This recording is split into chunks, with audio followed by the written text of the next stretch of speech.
안녕하세요. 건강도 가성비입니다. 오늘은 우리가 차에 자주 타마시는 꿀에 대해 알아보고 그 속에 숨은 놀라운 성분들이 우리 몸에 어떤 영향을 끼치는지 살펴보도록 하겠습니다. 찐득한 달콤함을 넘어서 실제로는 다양한 미네랄, 비타민, 그리고 항산화 물질로 가득 차 있습니다. 이 작은 병 안에는 건강에 도움을 주는 비밀이 가득한데요. 함께 파헤쳐 보도록 하겠습니다. 먼저 꿀의 주요 성분 중 하나는 포도당과 푸른색의 열매에서 찾을 수 있는 플라보노이드입니다. 이 플라보노이드는 강력한 항산화 효과를 가지고 있어 세포를 보호하고 면역 체계를 강화합니다. 게다가 꿀은 철, 칼슘, 마그네슘과 같은 미네랄을 풍부하게 포함하고 있어 우리 뼈 건강에도 도움을 줄 수 있습니다. 벌꿀에는 위궤양을 유발하는 세균의 성장을 억제하는 프로폴리스가 함유되어 있습니다.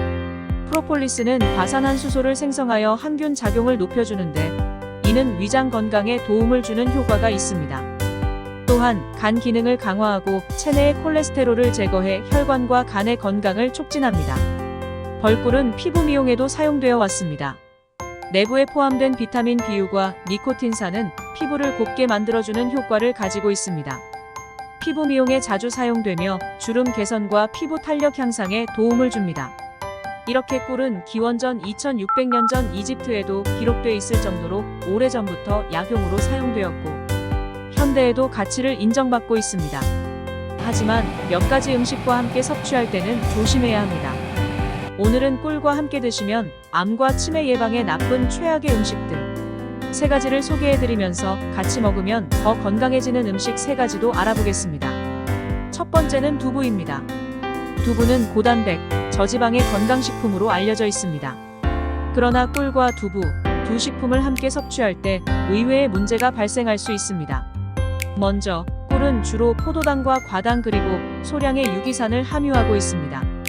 반면, 두부는 고단백질 음식으로 속에는 다량의 아미노산과 단백질이 포함되어 있습니다. 이 두 성분이 만날 때 유기산이 두부 속 단백질과 상호작용하여 변성 침전물을 생성할 수 있습니다. 이러한 변성 침전물이 눈에 보이지 않게 형성되면서 두부의 영양소는 물론 꿀의 영양소까지 훼손될 수 있습니다. 게다가 심각한 경우에는 청력 감퇴에 영향을 미칠 수 있다는 연구 결과가 있습니다. 이러한 이유로 꿀과 두부를 함께 섭취할 때에는 동시에 섭취하는 것을 피하시는 것이 좋습니다. 두 번째는 홍차입니다.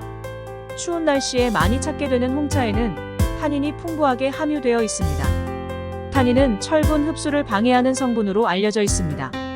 한편 꿀은 철분을 풍부하게 포함하고 있는데 이 두 성분이 만나면 철분의 흡수가 방해될 가능성이 있습니다. 연구 결과에 따르면 홍차 한 잔에 포함된 타닌 양과 꿀 1스푼에 함유된 철분 양을 조합했을 때 최대 40%까지 철분 흡수를 감소시킬 수 있다는 결과가 나왔습니다. 이러한 작용으로 인해 철분 흡수가 감소할 경우 철결핍의 위험이 증가할 수 있기 때문에 홍차에 꿀을 타서 드시는 방법은 피하셔야 합니다.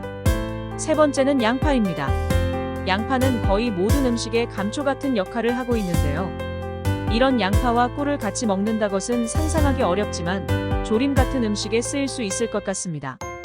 이렇게 양파와 꿀을 같이 드시게 된다면 예상치 못한 문제가 발생할 수 있습니다. 먼저 양파에는 유화알릴이라는 성분이 함유되어 있습니다.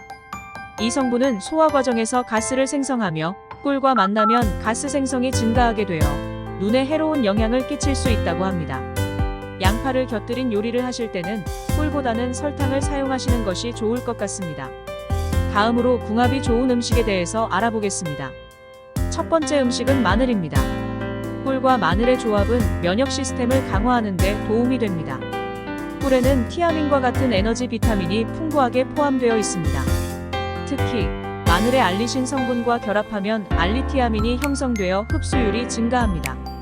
이는 면역 시스템의 기능을 향상시키고 각종 감염에 대한 저항력을 향상시킵니다. 꿀과 마늘을 결합한 음식은 마늘의 강한 향과 맛을 중화시켜 부담 없이 섭취할 수 있습니다. 이는 마늘을 별도로 먹기 어려운 사람들에게도 마늘의 건강 이점을 누리는 좋은 방법입니다. 술을 자주 마시거나 열이 많은 체질, 당뇨 환자는 꿀마늘을 지속적으로 섭취할 경우 눈의 충혈이나 혈압, 혈당 상승과 같은 부작용이 나타날 수 있으므로 주의가 필요합니다. 두 번째 음식은 생강입니다. 생강은 폐기관지의 혈류를 촉진시키고 기도를 확장시킴으로써 냉한 기운에 의한 수축을 완화합니다. 또한 생강은 묽은 가래를 말리고 건조한 호흡기 점막을 유지하는 데 도움이 되어 건강한 호흡을 할 수 있게 도와줍니다. 또한 꿀과 생강이 결합하면 폐를 따뜻하고 촉촉하게 유지하는 데 도움이 됩니다. 이는 만성기침에 특히 효과적이며 특히 아침에 찬 공기로 인해 발생하는 냉한 기운에 의한 기침을 완화하는 데 도움이 됩니다. 아침에 섭취하는 것이 적합하며 생강은 체온을 올리고 신진대사를 활성화시키는 효과가 있어 밤에 섭취할 경우 불면증을 유발할 수 있으므로 주의가 필요합니다. 세 번째 음식은 무입니다. 무에는 디아스타제, 아밀라제 등이 함유돼 있어 단백질 및 지방의 분해를 촉진하여 소화에 도움을 줍니다. 이는 무와 함께 먹을 때 소화 기능을 강화해 효과적인 영양 흡수를 도와줍니다. 무의 시니그린 성분은 기관지를 강화하여 기침, 가래, 감기, 코막힘, 몸살 등의 증상에 효과적입니다. 특히 가래를 묽게 만들어 호흡을 용이하게 하고 세균 번식을 예방하는 역할을 합니다. 그리고 꿀은 덱스트로메토판 성분을 가지고 있어 기침을 억제하고 기관지 염증을 완화시켜줍니다. 따라서 무와 꿀의 조합은 기침 증상을 빠르게 가라앉히고 호흡기 건강에 많은 도움을 줍니다.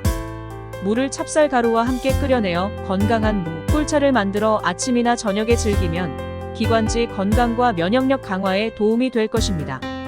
이렇게 꿀에 대해서 알아봤는데 많은 도움이 되셨나요? 도움이 되셨다면 좋아요와 구독 알림 설정 부탁드려요.